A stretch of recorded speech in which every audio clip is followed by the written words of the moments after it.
পাখির জন্য রহমত। বিশ্ব নবী এরকম বয়ান করতেছিলেন।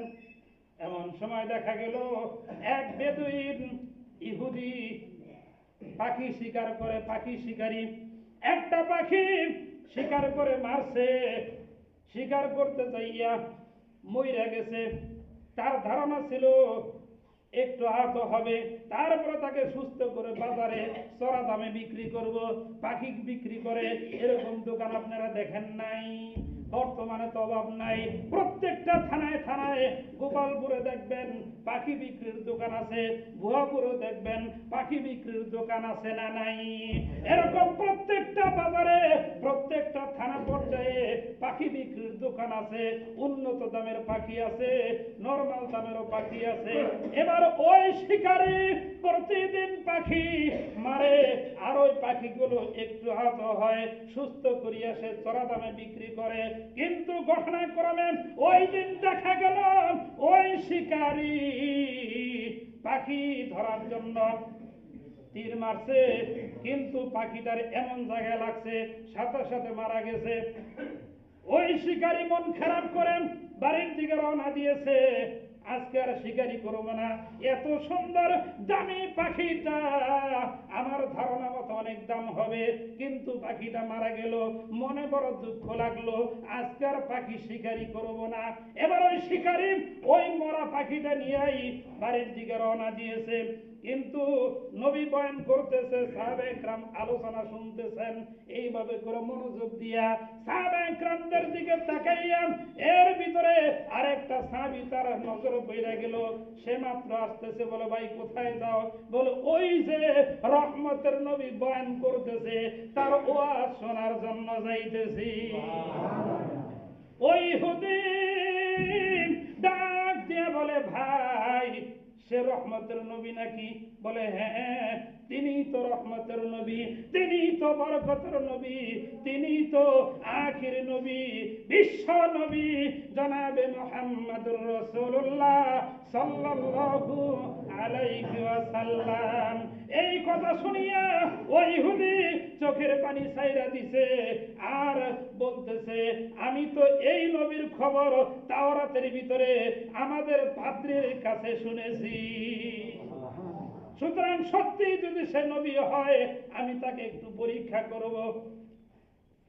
এবার ওই সাহাবী বলতেছে, চলো যাই, তুমি কি পরীক্ষা করবা আমিও দেখব।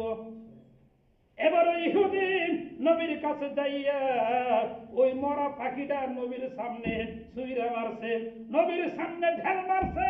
সব সাহাবীরা দাঁড়াইয়া গেছে।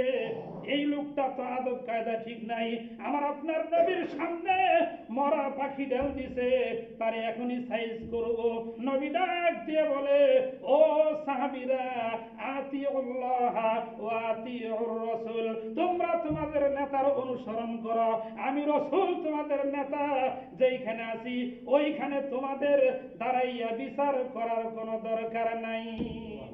আমি বৈশা আছি, সুতরাং তোমরাও বৈশা থাকো। সকলেই বৈশা গেলেন। এবার নবীজি বলে, ভাই তুমি কি জন্য আমার সামনে পাখি ডান মারলা? এবার ওই বেদুইন ইহুদি বলতেছে, আমি শুনেছি আপনার সাহাবীর কাছে আপনি হলেন রহমতের নবী, আপনি যে রহমতের নবী এইটা পরীক্ষা করার জন্যই এই পাখিটা আপনার সামনে ঢেল মারছি। বলে কি পরীক্ষা করতে চাও? বলে হুজুর গো, ও পয়গম্বর, আমি আপনাকে তিনটা প্রশ্ন করব, মুখে প্রশ্ন করব, আর আপনি প্র্যাকটিক্যালে ওই প্রশ্নের জবাব দিবেন। যদি দিতে পারেন আমি এখনই আপনার সামনেই ঈমান গ্রহণ করব। এবার বলতেছে, তাহলে প্রশ্ন করেন। ওই হুদিন ওই বেদুইন প্রশ্ন করতেছে, নবী গো, আমার এক নাম্বার প্রশ্ন হলো, এই পাখিটা কিছুক্ষণ আগেই আমার নিজ হাতে মারছি, এই পাখিটা যদি আপনি রহমতের নবী হন তাহলে আপনার রহমতের কারণে এই পাখির জন্য তো আপনার রহমত। বলে হ্যাঁ, এই পাখির জন্য আমি নবী রহমত। তাহলে আপনার রহমতের কারণে এই পাখি, মরা পাখি জিন্দা হবে, আমি এইটা দেখতে চাই। এবার বলতেছেন তোমার দ্বিতীয় প্রশ্ন কি? ওই ইহুদি বলতেছে হুজুর গো, আমার দ্বিতীয় প্রশ্ন হলো এই মরা পাখি জিন্দা হইয়া আপনার নবীর পরিচয় দিবে, আপনি নবীর সাক্ষী দিবে।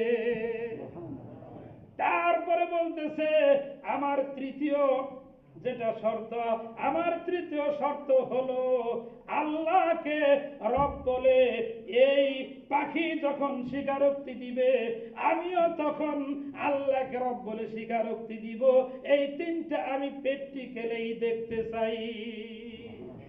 আল্লাহু আকবার, আওয়াজ দেব আল্লাহু আকবার। আপনার নবী, দয়ার নবী, মায়ের নবী, রহমতের নবী যখন ওই রহমতের নজর দিয়া পাখিটার দিকে তাকাইছে, তাকাইতে দেরি নবীর ইজ্জতের খাতিরে ওই পাখি জিন্দা হইতে দেরি হয় নাই। এরপরে ওই পাখি তার জবান দিয়ে মানুষের ভাষায় কথা বলতেছে আর সাক্ষী দিতেছে আর বলতেছে লা ইলাহা ইল্লাল্লাহু মুহাম্মাদুর রাসূলুল্লাহ, লা ইলাহা ইল্লাল্লাহ, লা ইলাহা ইল্লাল্লাহ, লা ইলাহা ইল্লাল্লাহ, লা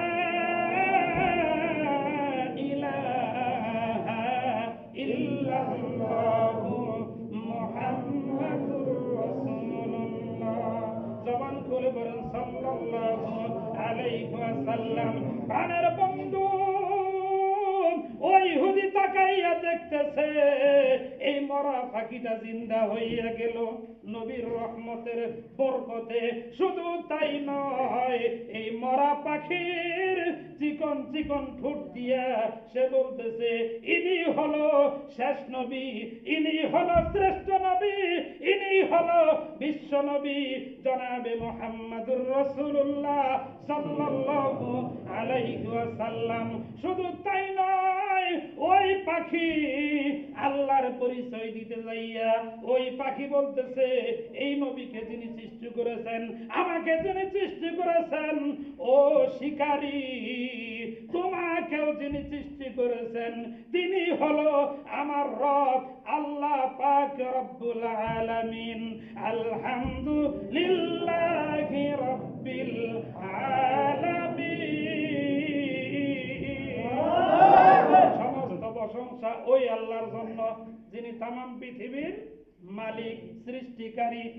প্রাণের বন্ধুগণ আমার, বলতেছিলাম এই তিনটা সাক্ষী যখন ওই ইহুদি পাইয়া গেল, এবার নবী ডাক দিয়ে বলে ও ইহুদি, তুমি যে তিনটা প্রশ্ন করেছিলা ওই তিনটা প্রশ্নের উত্তর এবার পাইছনি। ইহুদি বলে হুজুর গো, আমি উত্তর পাইয়া গেছি, আমি আপনাকেও চিনা ফেলাইছি, সুতরাং আমি আর ইহুদি হইয়া, আমি আর বেদিন হইয়া আমার ঘরে ফিরতে চাই না, আমি ঈমান গ্রহণ করতে চাই। নবী ডাক দিয়ে বলে ও ইহুদি, যদি সত্যি মুসলমান হইতে চাও তাহলে আমার হাতে হাত দাও আর জবান দিয়ে পড়ো লা ইলাহা ইল্লাল্লাহু মুহাম্মাদুর রাসূলুল্লাহ। নবীর রহমত বরকত দেখিয়া ওই ইহুদি সাথে সাথে মুসলমান হইয়া গেল। এজন্য সেই রহমত বরকত যদি আমরা পাইতে চাই, নবী আমাদেরকে রহমত বরকত দিয়েছেন, কিন্তু আমরা যদি পাইতে চাই তাহলে নবীর অনুসরণ করার দরকার আছে না নাই? অবশ্যই নবীকে অনুসরণ করতে হবে।